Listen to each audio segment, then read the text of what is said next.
Welcome back. It's the Big Blue Banter, New York Giants football podcast. I'm Dan Schneier, joined as always my co-host Nick Filato, and today we're joined also by lawyer Levy. Levy or Levy, I don't even know how you pronounce it. I forgot now. I haven't seen it in a while. Avon and Stringer Bell. This is my three boys from The Wire back there, meeting of the minds. Those are your homies? These are my homies. There might be spoilers. I will say this on first watch. I've seen The Wire 3 full times, Nick, and I should be watching. I might go back to by the end of my life. I hope I watch it 5 to 10 times. It's that good of a show in my mind. On the first watch, I was Team Stringer Bell. On the second watch, I was Avon, and I saw all the mistakes that Stringer made that were really a lot more evident. Too crazy into this just because I've been, you've been saying you want to watch this show for 5 years, Nick. At some point, you have to do something. You're right. I'm not the type of person who's like, oh, I have some free time. Let me sit on my couch and watch a show. And that's no slight against people who do that, but that's just not what I do. Then why do you care about getting spoiled on it? Because I might at some point. Because I might be that person. I might break my ankle and then be held up, and I have to just kill time until I die or whatever. And then I'll watch The Wire. All right. No more Wire talk then, I guess. Even though, again, I hope we're doing this podcast for a while because it's just very fun to do. Eventually the Giants will get great. And it'll be a cool thing if we get to do this for a lot of our lives. But there will be a point in time where I will cut you off and I'll be like, that's it, Nick. You've had your chance to watch this show and it's over now. But we won't go any further there. Shout out The Wire, the greatest show in the history of television to me by far. There are competitors, Breaking Bad, Mad Men, Better Call Saul even put up there. There's others. Sopranos? Sopranos for sure. I just rewatched. Yeah. I'm on season 4 of a rewatch. I actually put above all those. And then obviously Breaking Bad. But I actually think The Wire is considerably better than all of them because as you watch it, every single dialogue and every single scene matters. It's the only show in the history where you can get something out of every dialogue I've ever seen. Plus the depth of it. There's so many characters and there's 3 different components to every single season. And as you rewatch season 2, which is hated on, I actually think it is the 3rd best season. Just another take there. But no more spoilers. Let's get into Giants talk. Look, shout out Carl Radner, a listener of the podcast and one of my favorite people on Twitter. Today, I tweeted about something at OTAs, Nick, and he said, I literally just listened to you and Nick say you're not going to go too into the OTAs, and now you're doing it. But you know what? I'll say this. I'll edit and amend it because there's a lot to talk about today. We have coordinator interviews. All 3 coordinators spoke. We have Brandon Brown who spoke. We have Russell Wilson and Brian Burns who spoke, and we have practice. So there's 6 components to it. On these types of OTA days, I actually think they're worth discussing, Nick. So we're going to get into all of that today. Because there's a bunch of media there. We have information. Right. Those days, it's actually worth. And look, we're going to go over what happened at practice, but we're not going to be like, oh my God, he went 4 of 8 instead of 8 of 8. This is going to be a huge deal for the season. We're just going to discuss that briefly, what actually went down at practice and what it means. More so, we want to talk about some of the comments and some of the developments with this team, Nick. So without further ado, let's discuss some things that went down at OTAs. They're going to be kind of in order of how we learn them. So I want to first discuss with you the first interview we got, which was Michael Gobriel, the new special teams coordinator for the Giants. And his first thing he talked about was, if you look at the end of the season, Gano, the Giants kicker, who's very highly paid right now, taking up a massive cap hit, was actually pretty damn good. He had 3 of 3 on field goals and 8 of 8 on extra points over his last 3 games. And what Gobriel said is, look, he's an older player. He's entering year 17, Graham Gano, but he takes care of his body and he likes his approach. And now he says he's finally healthy. We forget Gano was injured last year, playing through an injury for all of the season, probably never fully healthy. When Gano's good, Gano's probably one of the more accurate kickers in the NFL. I think it's a luxury the Giants can afford to have to take the risk on him. And I'm happy to go into this year with Gano as the kicker. Yeah, I don't know if I'm going to say I'm happy just because of the contract, but I'm not unhappy. Yeah. It's just more of the circumstance. Gobriel did a good job breaking down how, and I wouldn't expect him to say anything else, but how Graham Gano, the guys respect him because he is that consummate professional who's been doing this for so long, and he takes care of his body and his rehab process through that injury and all of that, even though I would argue last year he was put into a position that led to a Giants loss because Graham Gano was dressed when you had Jude McAtamney just chilling there on your practice squad and decided not to elevate him. But that's not necessarily Graham Gano's fault. That's a collective team fault right there. Team loss that led to a real loss for the New York Giants against Washington in week 2, if we unfortunately remember that. But I mean, it is what it is. That's kind of how I look at it. But I'd like a cheaper kicker, maybe a younger kicker, somebody with a bigger leg. Because at this point, I don't think Graham Gano's leg is going to get any stronger. But, the Giants are in the position they're in. I don't have his cap number in front of me and what it would look like if the Giants were to move on from him. What would that dead cap be? I can look at that here in a second once I shut up. But yeah, I'm not going to sit here and say I'm glad he's there. I think it's just like, yeah, he's there. That's fair. I just look at some of the highlights of his career with the Giants, and there's been moments where he's been borderline elite kicker, and I'm not necessarily too worried about the age because of, again, what he mentioned, how he prepares himself, and just kickers tend to age pretty well in the NFL. We'll see, though. He's 38 right now. He's definitely old. You're 17. And you're right about that, the leg strength. I think that definitely is a good point. Yeah, so it's a 2.5 million dead cap, and then this year, and then next year it's a 1.2 million dead cap. He counts right now for 2% of the Giants' total cap. So it's not a massive expense. I just want to see a healthy year from him, and hopefully we can receive that now that he seems, according to Michael Gobriel, the special teams coach, to be healthy. Yep. He also spoke highly of Amir Smith-Marset, the Giants' likely return man. Talks about him as a good decision maker, takes care of the ball, and can score. We saw last year. He essentially cost the Giants the first overall pick. As I'm just joking, but it's kind of true, with his kick return touchdown against the Colts. And he talks about how he's the voice and, for the special teams, and he's the guy who commands the most respect. I think he's really done a good job, Smith-Marset, carving out that niche for his career, though Gobriel did mention that he likes Javon Holland's skills on returns, special abilities, and ball skills. And we did see that big pick six against the Jets, Javon Holland, where he really looked good in the open field. I get a little flashback nightmares, though, hearing about that. Javon Holland, the idea of because when Dable put Adoree Jackson on punt return, and it really effed up part of that season for the Giants. Do you know the meme of Eric Cartman laying in bed and he wakes up from a nightmare just screaming? That's what every Giant fan is doing when they hear Michael Gobriel be like, yeah, we'll put Javon Holland back there, man. Let's do it. It's like, damn it. No. Did we learn anything? Let's not do that. No, it's not worth it at all in our minds. Again, well, not everybody views it the same way as we do, Nick, but I know me and you are big believers in there's more when it comes to return game. Let's first just make sure we have ball security, and let's make sure that we don't have important players on either side of the ball risking injury. And then we worry about returning it and getting touchdowns and all those things that rarely happen. Especially if the player that you're putting in that position is like he can catch the ball. Like if he's not like Devin Hester out there and also an elite quarterback, then I don't really want to risk that, especially when we're burning like 8 special team spots or 8 roster spots on special teams players. And you're telling me not one of them can freaking catch a punt? What are we doing? I can catch a freaking punt. And I'm just some guy in his mid-30s just chilling in Queens, New York. So these guys better be able to. All right. Like, and I get it from his perspective, by the way. Like Nick, he's the coordinator. But what'd you say? I said I get it too. Yeah. Like I understand it. It's just we just tied a lot of money into Javon Holland. We've seen this happen before. And if Javon Holland gets hurt returning a freaking punt, and then we got to watch Dane Belton try to fill the alley for 6 straight games, I'm going to be freaking pissed, dude. I will be too.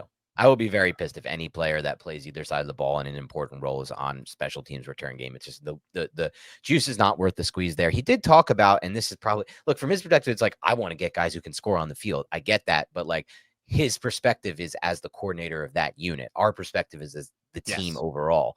And he mentioned, there's been a tweak in the kickoff rule by the NFL. Now the touchback comes back to the 35. That's going to be interesting. He says it will increase returns, make them more important, which he says is a good thing, which I get from his perspective too as a coordinator. He said the average drive started at the 29 last year, and now, at the 35, it gives you an 80% chance to score, according to him. He's a big analytics guy, Gobriel. He also talked about how he was happy with Jamie Gillen as a punter last year. Talked about how specifically pinned on punts that needed to be pinned inside the 10, and on handling the windy conditions. He talks about how MetLife's a really difficult stadium to punt to. I think he's got a good point there. I felt like Gillen had a better year last year, and I really was happy with his trajectory. Yeah, so Gillen averaged about 40 yards net on his punts, and a lot of those were also, directional punts where the Giants got the ball to like the 38-yard line, and he's just trying to pin them back in the 20. It is tough. Gobriel's right. It's very tough to punt the football in one of the windiest stadiums in the National Football League. But again, he mentioned how the special teams came along down the stretch, and how he was proud that they kept competing and became a more consistent overall unit when the Giants were basically a dumpster fire at the end of the year. I'm hoping that energy can be carried into this next season. But I don't really look at the special teams unit of the New York Giants right now and be like, this is a difference-making unit. Fair. I think it could be, right? If Gobriel can get the most out of these guys, but I don't look at Gillen or Gano and say like, oh, those are top 3 guys or top 5 guys at their positions. Amir Marsette's an interesting one because he's right. Like you could see that he's a smart player with the football in his hands. He doesn't really put the ball on the deck too much. I think he might have muffed like 1 punt last year, if I'm not mistaken. And then he also has that touchdown ability. So, and I also just love listening to Gobriel talk about the importance of special teams because we tend to overlook it a little bit, right, Dan? But you really think about it. It's like, and he said this, it's the first play on defense, and it's the first play on offense, basically. And it's like he's not wrong, right? True. Like, that punt coverage, that's a defensive play. The punt return, that's an offensive play, essentially. It helps set up your offense. So I thought it was he's an interesting coordinator to listen to. I'll say that. Yeah. I have some high expectations for him as a coordinator. I feel like the Giants have battled through moments at coordinator. Like McGahee had moments where he was good and then he kind of collapsed. They obviously had the disaster that was before him, the friend of Mara. I'm forgetting his name. Who was their special teams coordinator? I'm forgetting that guy's name. What? Quinn? Yeah, Quinn. Like the big Mara Irish friend of his that like was on the team for years, despite like being really bad at his job, hasn't been hired since by anyone else in the NFL. A clear, sign, just like with the Hal Hunter thing when Shermer brought him in, his career was over after the Giants too. Just those guys are just not meant to be coordinators in the NFL. I feel like this guy is meant to be a coordinator in the NFL, and he's proven that. So I'm happy about that. Young guy. Let's get this. What'd you say? He's a young guy too. Young guy too. Let's get to some of the more fun stuff though. Mike Kafka, Giants offensive coordinator, spoke. First thing he spoke about was Jaxson Dart. And I thought it was really interesting. Maybe he's just waxing poetic now that he's drafted him, and who knows if he's being truthful about this. I tended to think he was by listening to him because I just felt like he was being genuine and authentic. But he said he knew relatively early that Jaxson Dart was his guy in this class. According to Kafka, it's his guy. So I want to go over with you what made Jaxson Dart Kafka's guy, and then maybe do a little fun exercise. I want to hear if Jaxson Dart is your guy, Nick, and I know not necessarily he's neither of our guy, but let's talk about both the things that we liked. We've gone over it before, but I just want to reiterate some of the things that we liked from watching his tape and just looking at his profile. So here's what stood out to Kafka. He said, I'm really excited about Dart. We went very deep in the process, and here were the things that stood out. 1, explosive pass plays. 2, the 2-minute drills. 3, how he handles duress. 4, the off-schedule plays. And then 5, his plays inside and outside the pocket. So maybe instead of going over the things you like, go over those 5 things and where you stand with what you saw on tape with regards to those 5 things. Hello, ladies and gentlemen. Look, we all love to work out. The summer's coming around. You want to look good in your bathing suit. But in order to enhance your workout, you want to go and use MitoPure from Timeline. This is a great product. When I started using it, it makes me feel stronger, gives me more energy. I recover quicker. I'm in my 30s. I still have the energy to work out. And if you want that energy, you really should give Timeline's MitoPure a shot and work it into your routine. This, the great year of 2025, is your year to be the best, most energized, most revitalized you. MitoPure promotes cellular renewal and mitochondrial health to address common signs of aging at the root. MitoPure is the research-backed innovation that unlocks your fullest potential. Timeline is offering 10% off your order of MitoPure right now. So go to timeline.com/banter. It's timeline.com/banter. That's TIMELINE. All right, so first, Nick, what did you see on the explosive plays Kafka's referencing? Yeah, Jaxson Dart had 30 big-time throws his final year at Ole Miss, 20 the year prior, 25 the year prior to that. But we know the offense is a little bit more conducive for that just because they use space, they stretch you horizontally, and then they hit you vertically once they've stretched you horizontally a bunch of different times. Did have a 7.1 big-time throw rate, and he has, in my opinion, a good enough arm to make all the throws in the NFL. As a Josh Allen, no, but it's still good enough to make all those throws. I think he throws with anticipation from what I've seen, and he's adept at, and he's not scared or not reluctant at all. When it comes to, I think you said also playing outside the pocket, he can do that as well. He can get out there. He looks to run pretty often, but he's thick. thick build, 6'2", 225-ish, something like that. I think that will also translate to the National Football League. I just don't want him taking the massive hits. And that's a similar critique that we had of Jaden Daniels when he was coming out of LSU, but this is a much different build than Jaden Daniels. So I can understand what Mike Kafka was getting at when it comes to his ability to create those explosive plays and also work outside the pocket. What else was there? There was the 2-minute drill, how he operated there. Okay, the 2-minute drill. I mean, there were some 2-minute drills that weren't as fruitful. Like, what were those games? I think it was Florida in 2024. Yep. And there was another one that was rough. There were two games that really stood out. I know Florida was one of them, where he had an elite game against Florida. Man, he threw all over the place. Talk about big time throw rate. Just pulled it up. He had a 16.7 big time throw rate against Florida, and then he goes out there and he throws those 2 interceptions late in the game, and it's just like shit, man. Like what the heck? And there was another team that's escaping me right now at the moment. That the 2-minute drill, and I was like, man, like, is that really what you want in your quarterback? But it could have just been a one-off, because I've also seen him play relatively well in high leverage and high stressful situations. So I don't exactly know how to read into that. But the Florida one does stand out as a demerit on his resume. Yeah, I think that's all fair. Everything you went over. I would say going one by one for these for me, Nick. Explosive plays. There are things I like and things I'll give him credit for. For starters, I feel like he does a very good job of leading the wide receiver into space. That's something that's been really lost on us as Giants fans for 6 years. And I think he does a good job of changing the trajectory on those deep passes and putting enough air under the football to allow the wide receivers to run under the football as it's thrown into space, into where he thinks they will be, rather than what we've seen over the last 6 years, which is a lot of flat football throws that are thrown to a spot where the receiver already is, rather than where he's going to be. So I think that's a plus. But I also think on the flip side of that, as I mentioned, there's positive and negatives. I feel like a lot of the explosive plays Ole Miss created were schemed up by Lane Kiffin, if I'm going to be completely honest about the situation. We'll see if that matters and if he can translate. The 2-minute drills, I'm kind of with you. I saw some good stuff. I saw some bad stuff. How he handles the rest, this is a big one for me. I think what Kafka's referencing, because it's something I noted in reviewing Jaxson Dart's film, is how he handles duress in the pocket. He talked about plays in and out of the pocket. I think Jaxson Dart was one of the better quarterbacks at understanding in the pocket. 1, how he can shuffle and then throw the football before taking a hit. 2, how he can kind of shrug off hits in the pocket. I thought he did a better job of that than a lot of these quarterbacks. And then 3, like the play I referenced again, Wake Forest, and a few of these other plays that he made, throwing the football when he knows he's about to get hit, and that poise that it takes. And he's not scared to do that. That's a very good plus for me. So I like that Kafka referenced it. I also like that Kafka referenced his off-schedule plays inside and outside, and specifically outside the pocket. I thought there were a lot of good reps from Jaxson Dart outside of structure, specifically reps that really stood out to me, rolling to his left, his opposite throwing shoulder. That is very tough and difficult for a quarterback. He made a throw against Duke, a touch throw to a running back as he's rolling to his left.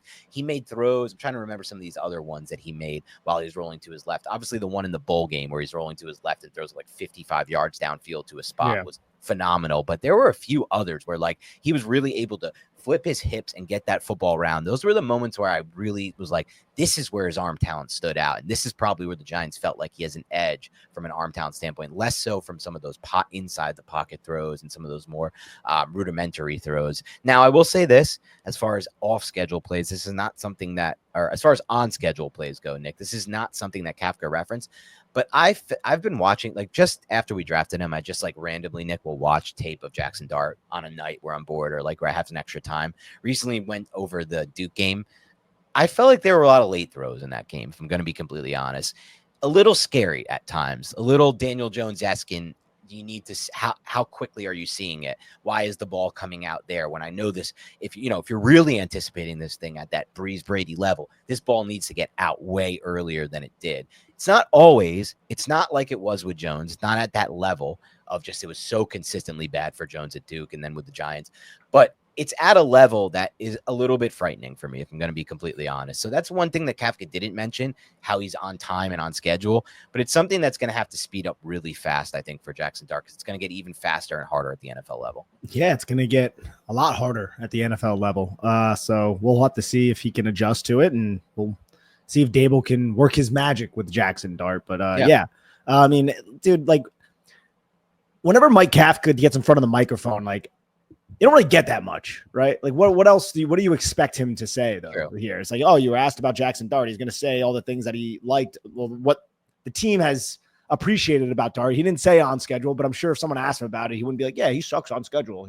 Like it would be something that and he doesn't suck. I want to make that clear. That's not what I'm saying. Yeah. No. And I think Dart, I mean, I watched him make a lot of on schedule throws, a lot of those RPOs and those timing. They're a lot based on timing and discerning what that defender who is in conflict is doing, and then making a decision based off what that defender is doing. So I think he will be okay in that sense, but it's hard.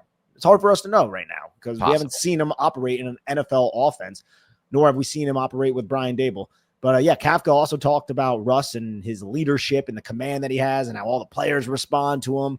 And that is something that we haven't really acknowledged too much, I think, on this podcast about Russell Wilson. We talk a lot about his ability to generate explosive plays, how he's probably going to take a lot of sacks, and how he's not the Russell Wilson of old. But there is a certain aura that a Super Bowl quarterback, albeit one who is a little, little corny at times, Russell Wilson, but he I think there is a certain respect that he will command in the locker room due to the success that he has had as a potential future Hall of Fame quarterback, even though he is 36 years old, getting a little bit long in the tooth. So that's an aspect that we haven't had a quarterback since Eli, obviously. I kind of agree a lot on that. And this is probably a controversial take by us, Nick, because of how poorly things went in Denver. But my hope and what I've seen so far kind of leads me into this direction is that he's learned from that because he wasn't good in Denver. He came over to Denver on a big contract and a big trade where Denver gave up a lot of assets to get him and then re-signed him for a huge deal. And then he kind of did weird things. He kind of acted like I'm Super Bowl star Russ, who they just were holding me back in Seattle and they weren't letting me cook. And I need my own office. There was that report of him getting like his own office.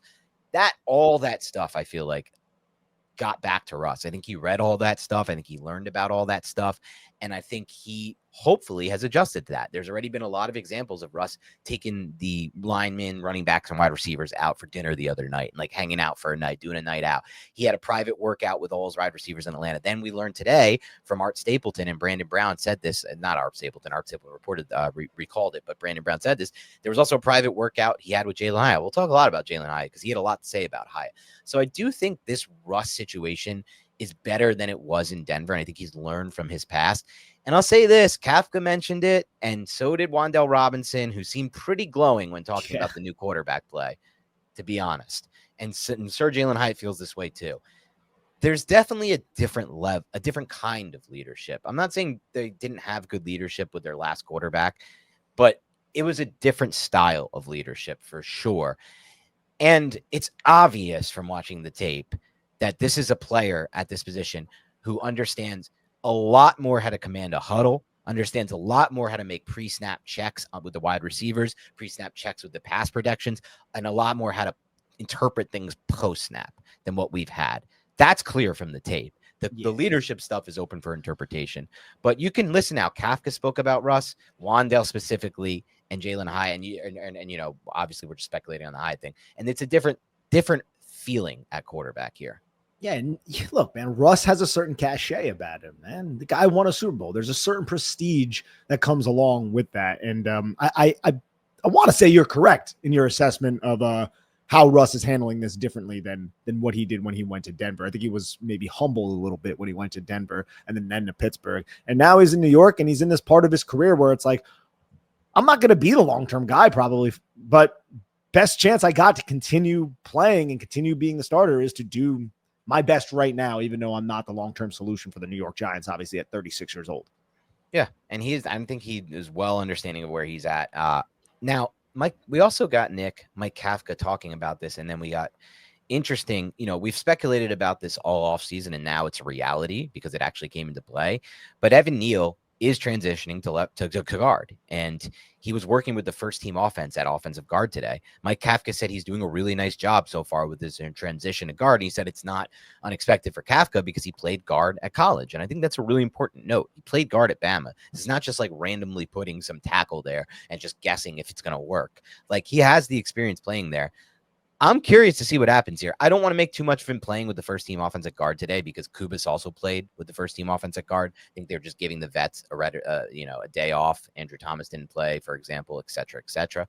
But it's going to be interesting to watch this play out over the next 3 months, Nick, or however many months we got, because Evan Neal to me offers the Giants more upside, quite honestly, than anyone on that interior offensive line. If I'm going to be honest, of all three players like that are currently slated to start ahead of him from a pure upside standpoint, at least in the run game. And so it'll be interesting to see what he can do, because if he can really prove himself this summer, now the Giants are in a tough spot, because it might ultimately lead to them putting him in at right guard. And then it's like, well, what do we do with JMS or Greg Van Roten at center? Because Greg Van Roten probably can play center, and he may be a better player at center than JMS is. So it gets very interesting if Neal can prove himself. Yeah, and then you have the Jay Kubis factoring in as well, who the Giants are reportedly high on in the building. So they have these young options and these, young options. Evan Neal is young, but it's a little bit different situation than Jay Kubis to possibly be depth or even starters over Greg Van Roten. And then you have John Runyon doing his thing on the left side.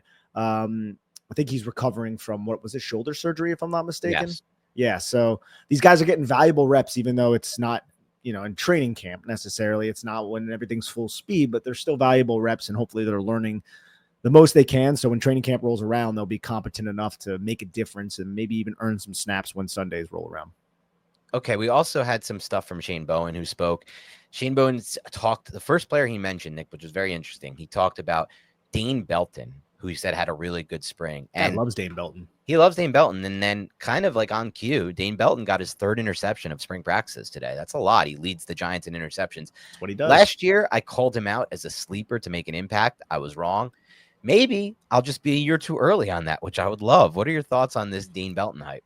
Well, look, the Dane Belton thing is I think we've assessed Dane Belton pretty well on this podcast and what he is. And if the Giants can have leads and if the Giants can allow the pass rush to do what they can, Dane Belton could be like a 5-6 interception type of guy playing 450 snaps, right? Like he has that type of ability to undercut. He's very cerebrally advanced when it comes to reading those route concepts, understanding what the quarterback is going to do, and then jumping it right as the quarterback makes the decision. That's what he did at Iowa. That's why he had 5 picks in his junior season at Iowa.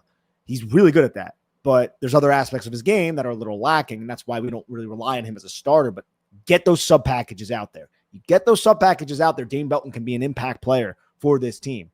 It's just, can the Giants do that? And that's really kind of the big question about this team right now. Is if the Giants can do that, they can take those leads, this Giants team can make the playoffs with this pass rush. And then that could lead to interceptions. They had 5 last year. They were terrible. They never intercepted anything. They had an interception in week 1 off of a Sam Darnold tip to Darius Muasau. And then they didn't have one until Trey Hawkins III in like week 11 or something like that. Like it was that long. So we need the Giants to be able to be in those situations to allow those interceptions to manifest, because they got guys now. Like Belton is one, but the other two safeties, they have a long resume of intercepting passes. Now Holland hasn't done it in the last 2 seasons, but he has a long resume of doing that. And then Tyler Nubin led the history of the Minnesota Golden Gophers with 13 picks. That's what he does. He's excellent with his eyes. So I'm hoping that the Giants can do that, man. And I think it's a possibility. I do. And if all those things come together, that will be the marriage of the offense and the defense. The offense taking some leads, forcing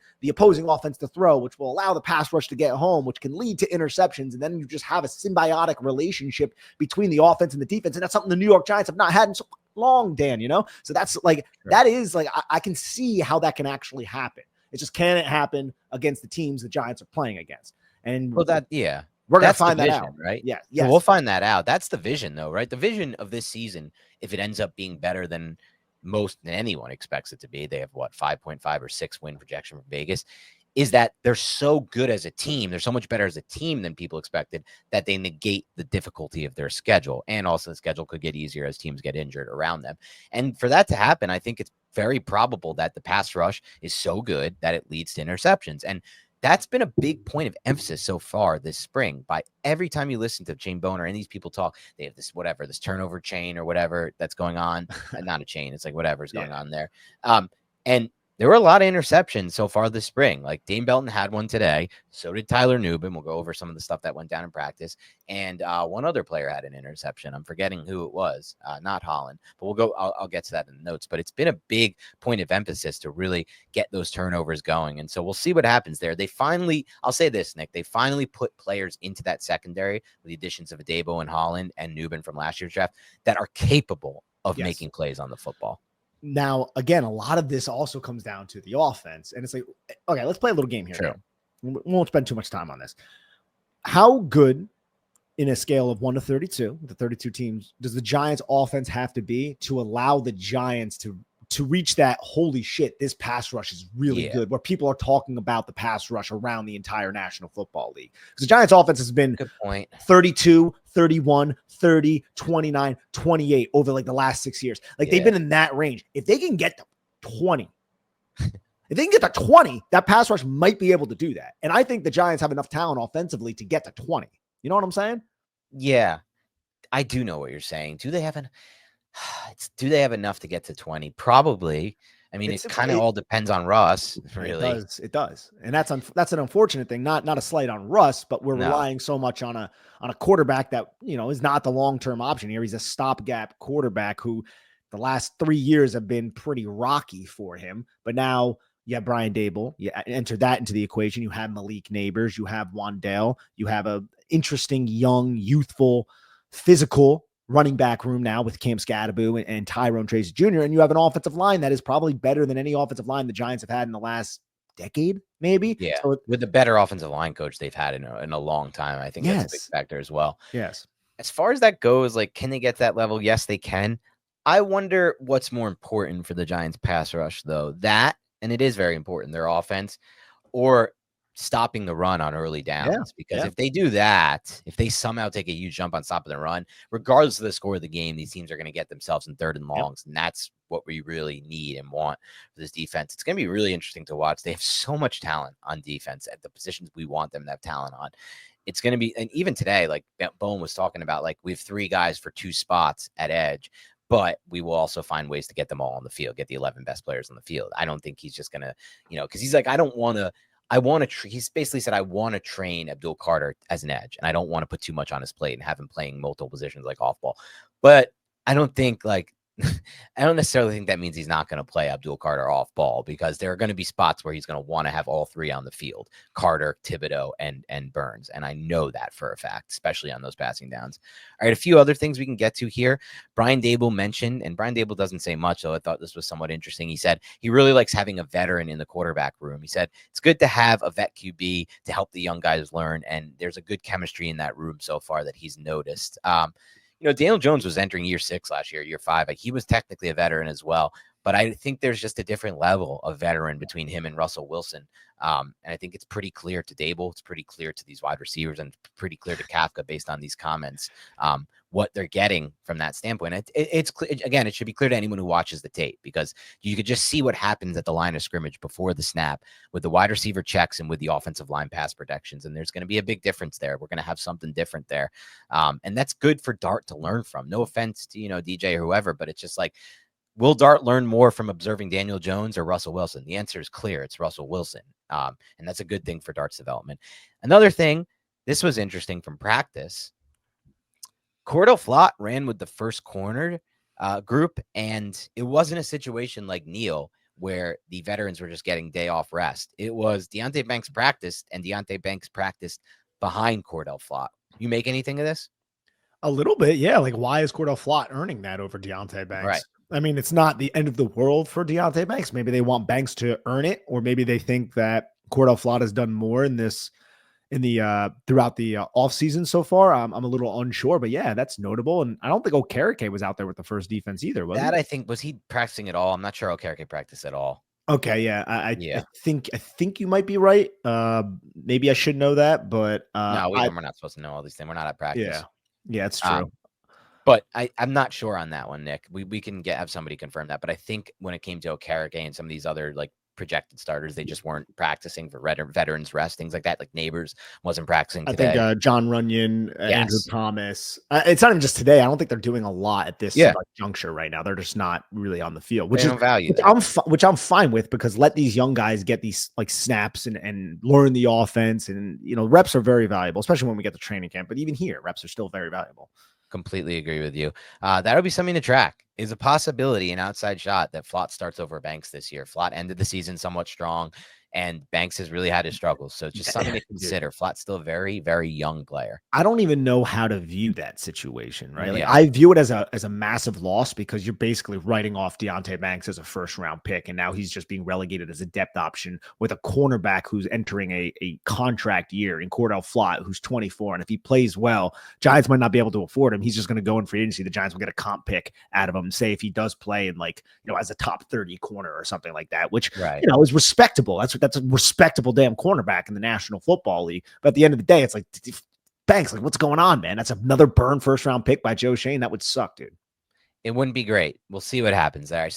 There was good talk about Banks, I think, from Bowen, and I forgot if anybody else spoke about him. Just like he's come up, he's returned this spring with a good work ethic. We'll see on Banks. Banks, it's a situation where, again, at corner, I think you need to be super confident to play good football. I think it's the only route and the only way. And he's not playing. He wasn't playing confidently last year. I should say he was playing more confidently the year before. So it's going to be kind of on him from a mental standpoint, rebuilding his confidence.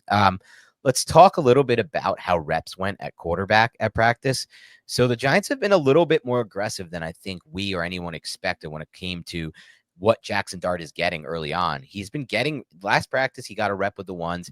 Today, he once again got another rep with the ones. And then Jaxson Dart was the second quarterback out there over Jameis Winston. Winston ended up getting one rep with the twos. Here's how the rotation went. Russell Wilson started the entire ones, and then Dart got replaced him for one rep with the ones. Then Dart played the whole second team. Dart got replaced by Winston for one rep with the twos, and Winston played the rest with the threes. So any thoughts on that? I kind of feel like that's a little surprising to me that Dart's already getting reps over Winston. We talked about this maybe 2 weeks ago, and we were like, yeah, we wouldn't be shocked if he gets some reps. I don't exactly know how the Giants want to handle it, but Dable said he wants to throw him into the fire. He's throwing him into the fire a little bit. I mean, it shows at least a little bit of confidence, maybe that he trusts him to be able to handle that, or maybe he's just trying to test him. I'm unsure of his motivations, but either way, I think it's a good sign.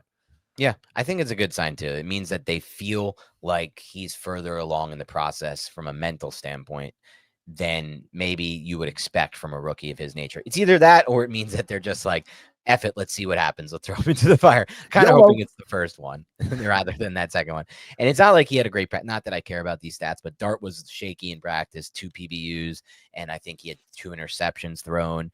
Russell Wilson was a little shaky too, and as was Jameis. I think it's just how it's going to be. But one final note from practice that was interesting, or not one final, but another note from practice is interesting to me just because I think back to just the past covering this team. Darius Slayton caught 2 long touchdown passes in practice today, and they were from 2 different quarterbacks. Russ threw him one, and I believe Jameis threw him one. I think about that, and I think about Slayton's career. I think about the end of the 2023 season, where he finished the last 2 games with the Giants in 2023, consecutive games with touchdown catches of 65 and 70-plus yards. Those are both from Tyrod Taylor. Those are both beautiful plays by Slayton and Taylor. Then I think back all the way back to 2019, just the last time he had somebody different at quarterback. Remember the Eagles game when Jones got injured or something? I don't remember why Jones got out. I think he was injured. Eli had to come in. Eli came back in after being benched for the season. What happened? Eli connected with Slayton on a long touchdown pass. I think it was like 57 yards or something like that.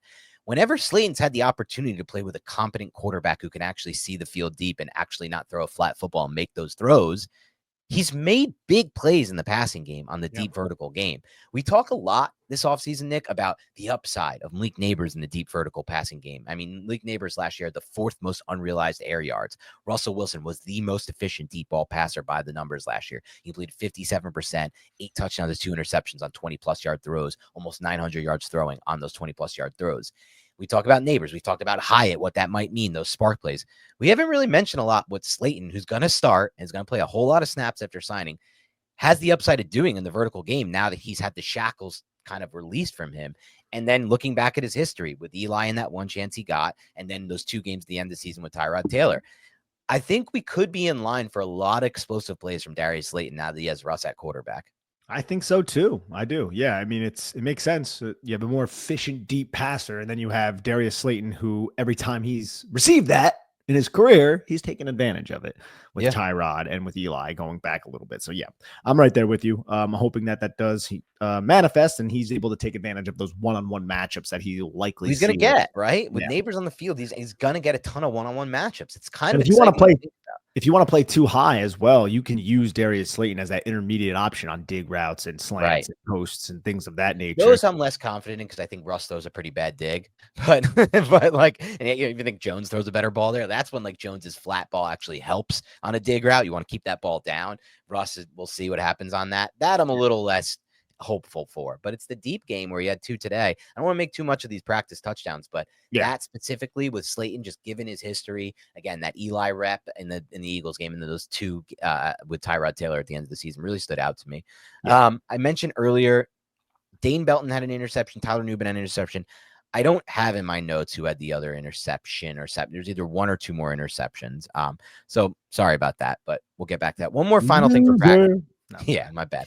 One more final thing from practice, and then we'll get into some quotes from after practice from Russell Wilson, from Wandale Robinson, and from Brandon Brown and Brian Burns. But one more thing from practice. The practice ended a few minutes earlier, Nick, because there was a brawl, a practice brawl, baby. Brian Burns sprinting in from the sideline. He tackled James Hudson, the Giants starting left tackle today, to the ground. That's not great. Kayvon Thibodeau threw some punches. It got really heated, and it almost went down. Hudson, Burns had to be separated. Again, Thibodeau punches Jermaine Illimer's helmet off at the next snap. A lot of crazy shit. Burns and Hudson on the ground.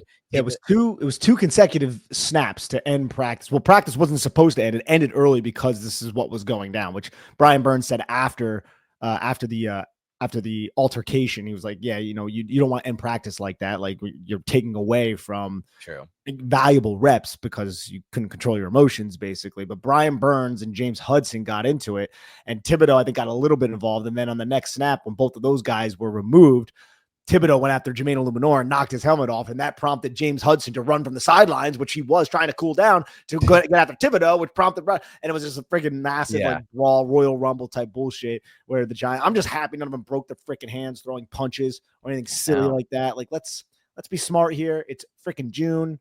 Let's not beat the out of each other, but tempers flare. These are alpha males doing alpha male things.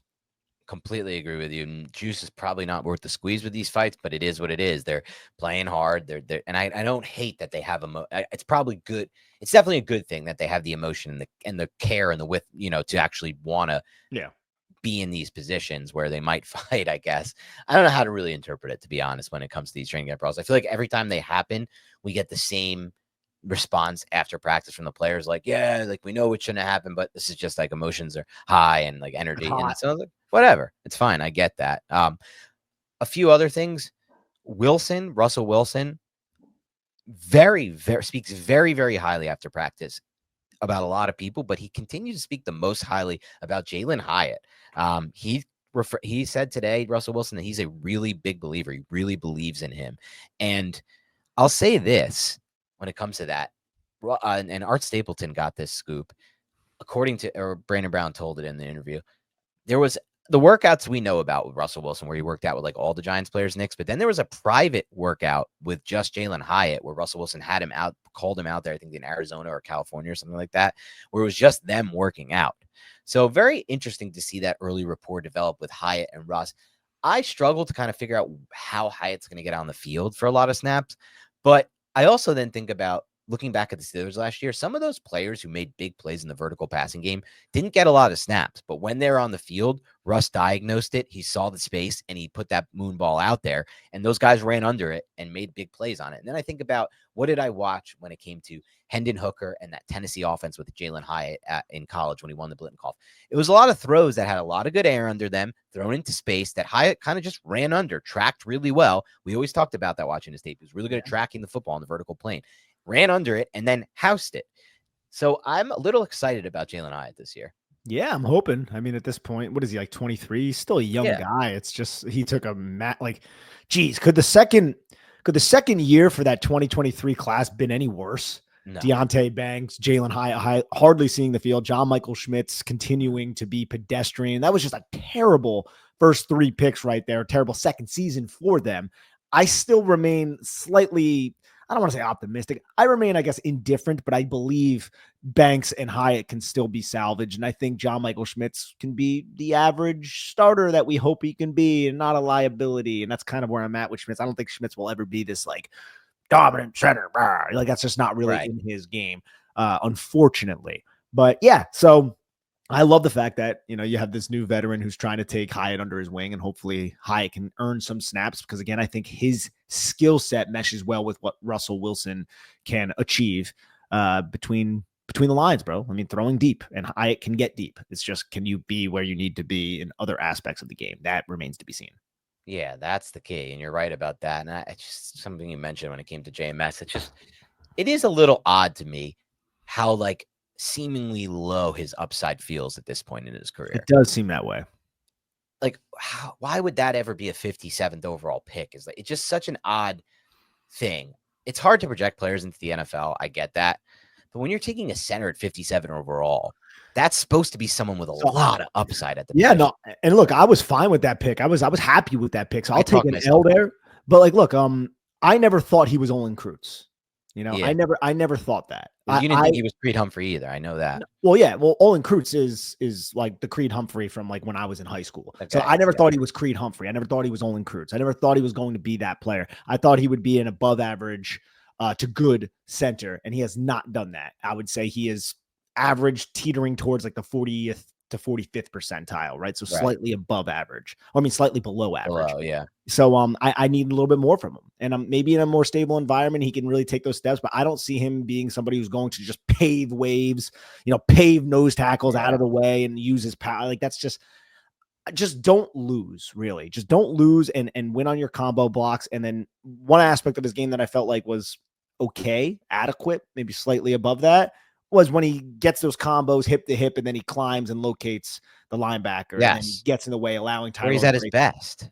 Yes. So if he can take that to another level and then just maybe be a little bit more sturdy against the run in those one-on-one situations while not being a liability as a pass protector, I think I'll be fine with that pick, but probably will never live up to the expectations that I originally had, which again weren't Creed Humphrey, of course. Sure.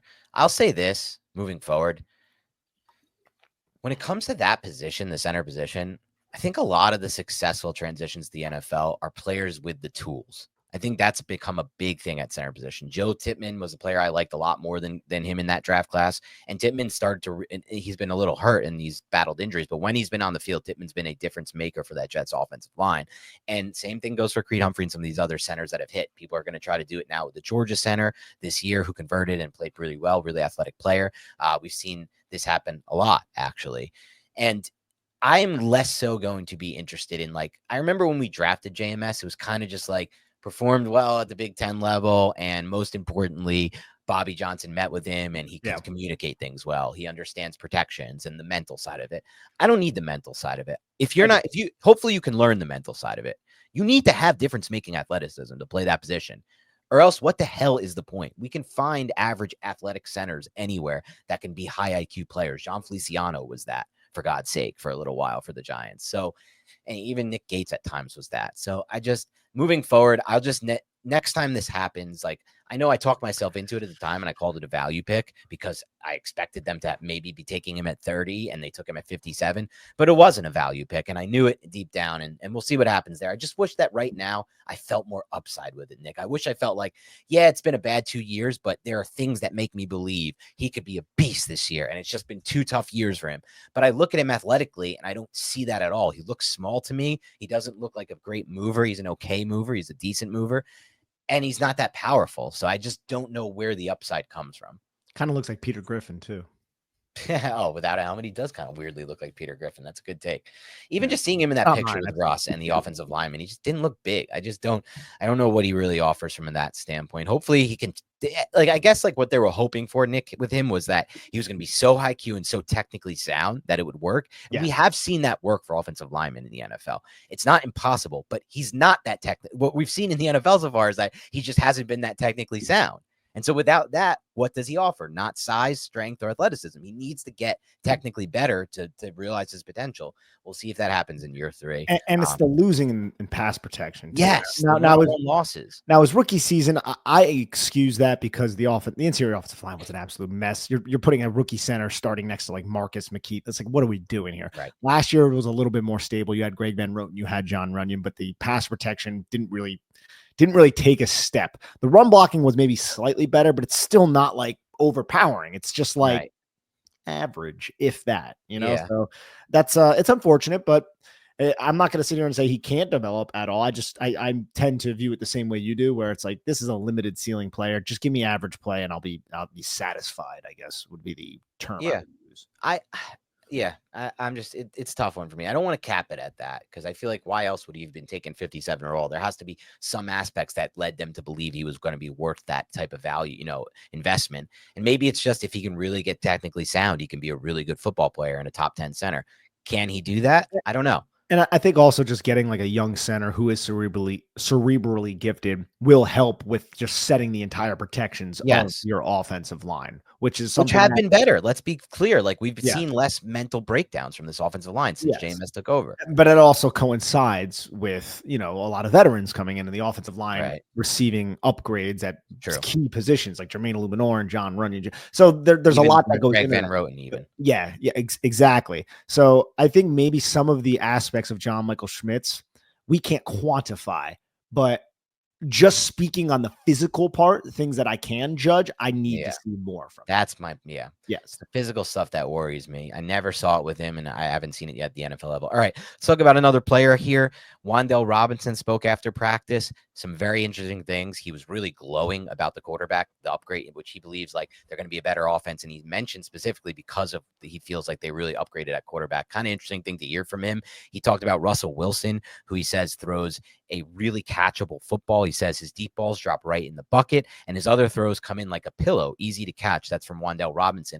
And it makes sense because we've watched Russell Wilson, and he's just played Wan'Dale with a quarterback who threw a very flat football, and it's very hard to catch a flat football. You broke that down well throughout the years, Nick. And he really said, like, I'm excited because I think I'm going to get to play a little bit more isolated on the outside this year and then get some deep shots. And I've always talked about this, Nick. When we watched that Will Levis Wan'Dale tape at Kentucky, Wan'Dale was a weapon on the slot verts and we just and on vertical plays, and we just haven't seen it with the Giants yet. He had that opportunity against Cincinnati last year, the Bengals. It would have been a game-winning play, I think. But Jones, and he was wide open, but Jones just threw a horrific football to him with no pressure. It was just a god-awful ball.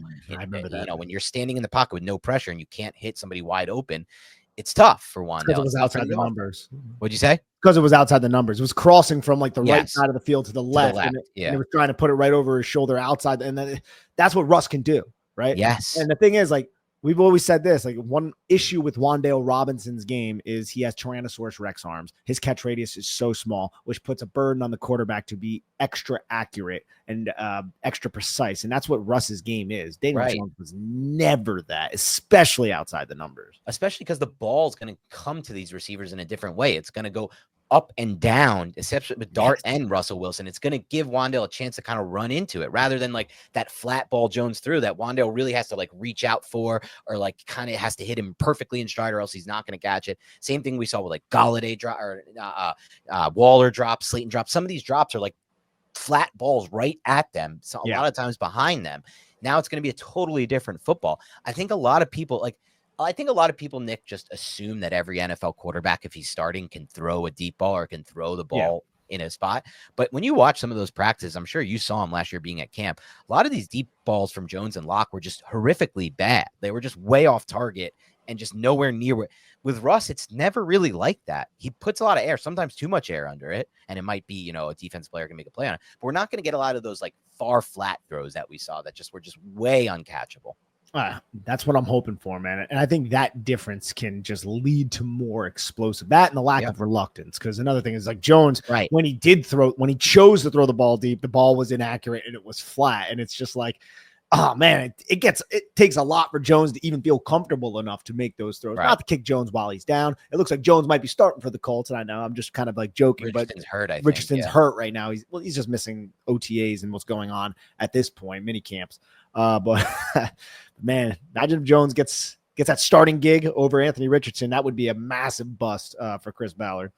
Oh my God, I think Colts. And it's possible. It is possible, dude, which is crazy. Yeah, it's definitely possible.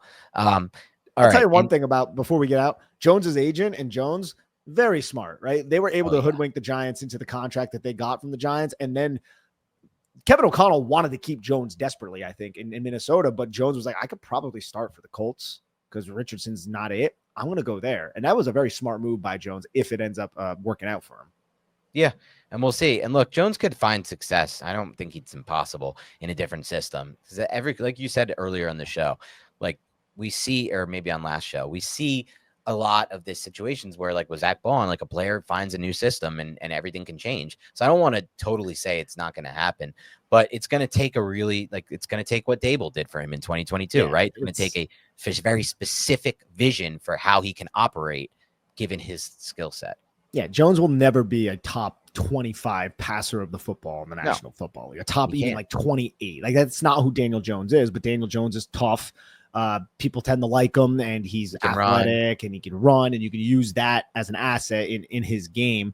But yeah, and you can use that flat style as an asset too, right, Nick? Because like the Giants did that in 2022 with the bootlegs. Those are like easy kind, and the dig routes. I mean, but they weren't thinking like, hey, let's like just throw flat balls. Like, I'm sure they would like, I'm sure they would like Daniel Jones to put some touch on the damn football once in a while. I have no idea what this is like. If I ever got a chance to talk to Shane and Dable, I would really want to know the lowdown on what happened with Jones. Like I've always said this, if I ever caught them in public, first thing I would say is, look, I want to get your take on this. Watching the tape in 2022, Dan Quinn rolled coverage away from the field side from Jones. What did you make of that? And then it continued to happen throughout the rest of his career. What did you make of that? And like, I just want to ask him all the things that I saw and you saw on tape. Did you see that? What happened here? Like, I just don't understand the leash. I don't understand why he kept playing for the Giants. It never made sense. There wasn't other options, and he was young too. I mean, we got to spend so much. We're spending a lot of time. We got to get off of this. For this. I know that. So we'll rely and just deal with it. If you heard, it's not that big of a deal. Just don't act like this was that big of a deal that we talked about this. For God's sake, we've had thousands of hours of podcasts since he was cut from the Giants, and only not a smaller than 1% has been discussed about that if you go back and look at throughout our hours of podcasting. But let's talk about some other stuff here. This was a big thing I thought from Brandon Brown that was interesting. He talked about one thing that was really stood out to him was Russell Wilson. He felt like was a really good fit for this scheme because they want to push the ball downfield more, and he has strong leadership skills. So I think we kind of knew that, and we've talked about that, Nick, but it's confirmation that like the Giants really went out this offseason when they sought out quarterbacks, Wilson, JMS, and Dart, with quarterbacks who see the field high to low and want to throw downfield. Yeah. So that's something that I'm not shocked to hear Brandon Brown say. Another thing, Brian Burns, this was a big one, finally fully healthy, according to Brian Burns. That's awesome. And he broke his hand. No, I'm just joking. Jesus Christ, and he's throwing punches at James Hudson. Only that would happen to the Giants. We've had that with JPP. Well, and other broken hands and plaques. Who's had some of the worst luck ever. Dude. I think I talked about this with my brother on vacation. Did I talk about this with you or my brother? Gosh, no, you didn't talk about it with me. And we can just have this conversation on the podcast. Think about all the freak accidents that have happened to the New York Giants. And I'm not trying to make light of these things. So I want to make that clear because one of them was devastating. We can go back to Chad Jones, 3rd round pick out of LSU, the safety, who lost, I don't know if he lost his legs, but he got into an accident and he never saw the football field, right? You have JPP with the firework. You have Xavier McKinney mid-season in a playoff-bound year, break his hand with the ATV. And then you also have the other one that you just mentioned as well. It's slipped my mind. Plaxico Burress, the biggest one where he shot himself in the leg back in 2008, where it looked like the Giants could be trying to go for an actual two-peat, right? Like a back-to-back championship. They were the best team in football when that happened. That's kind of a lot in the last 15 years. Like a lot of like freak things that have happened to this franchise. Like the Xavier McKinney one's not that big of a deal, but it was weird, and it might have led to the Giants not retaining him. And now he's one of the best safeties at like 26 years old in the National Football League and led the NFL in interceptions. Right. That could have been one reason why. And there was a lot that kind of went into the McKinney thing. Remember with like Wink Martindale, you had McKinney calling out Wink Martin. There was a lot of weird shit going on with the Giants in 2023. There was, and I on vacation, me and my brother were talking about. So we're like, has any team had two players in their prime, Plax and JPP playing at the highest of levels, have two of the most freak accidents that'll never happen? Like JPP, in July, I remember this day. It was my friend Jordan's bachelor party. We were paintballing. I'll always remember this. And I checked my phone and I saw this notification that JPP shot his hand off with fireworks. It's so random and rare and never has happened before. Is a weird way to phrase it, but or whatever. Blew his hand off with fireworks. And like that never happens. That's never happened before, and it's never going to happen again. Also, Plaxico Burress shot himself in a nightclub. That's never happened before, and it's probably never going to happen again. And these are two of their best players in their prime. It's crazy like how unlucky that was for the Giants. I know. And with the Plax thing too, there were several other Giants that were with him that night. And that like in the media, like again, I was away for all that. And so I didn't get to experience that. But I remember hearing while I was away, like, wait, Plax did what? Like he did what? Are you kidding me? Like, shut the up, man. That's crazy. It's crazy, man. I know. So yeah, hopefully Brian Burns can stay fully healthy. He said he's finally fully healthy. Dude, there was David Wilson too, man. The spinal stenosis. I kind of I hate to say this, but I do feel somewhat like David Wilson doing all of those backflips into the end zone played a role in that. I mean, I know I never thought that was smart that every time he scored, he just did these wild backflips and then landed on his spot like back. Like it just doesn't feel like that's a great thing for your spine to be doing that and then landing hard. You're not wrong, but my point is that's just like a first round pick whose career was he over. Looked so good too. He was so explosive, dude. That was some of the best burst I've seen from a Giants player in my lifetime. I love watching his college tape. I thought that was an amazing pick by Jerry Reese, and I don't like running backs early, but I was just like, this dude is so freaking explosive in and out of his breaks. And it translated immediately that Saints game he had, but he just couldn't stay healthy. And that was another rare one. Obviously, the Chad Jones incident from, you remember that one? That was so sad. I brought that up like 5 minutes ago. Oh, you did? Wow. My brain is mush. We were rolling through a lot there. Let's finish with this. One final note during Brandon Brown's interview, Nick. He said this. I thought this was interesting. On Jaxson Dart, Brandon Brown said the interactions with other players at the Senior Bowl became a touch point in their scouting of the quarterback. He said the question from the Giants that they asked a lot of these players at the Senior Bowl was one player, and these are other players they asked, name one player you want to bring along with you to the league. And he said the most popular answer from the entire group of mobile on both rosters, the North and the South, was Jaxson Dart. Very interesting. That is very interesting. I guess, like, yeah, man, he must have that aura around him.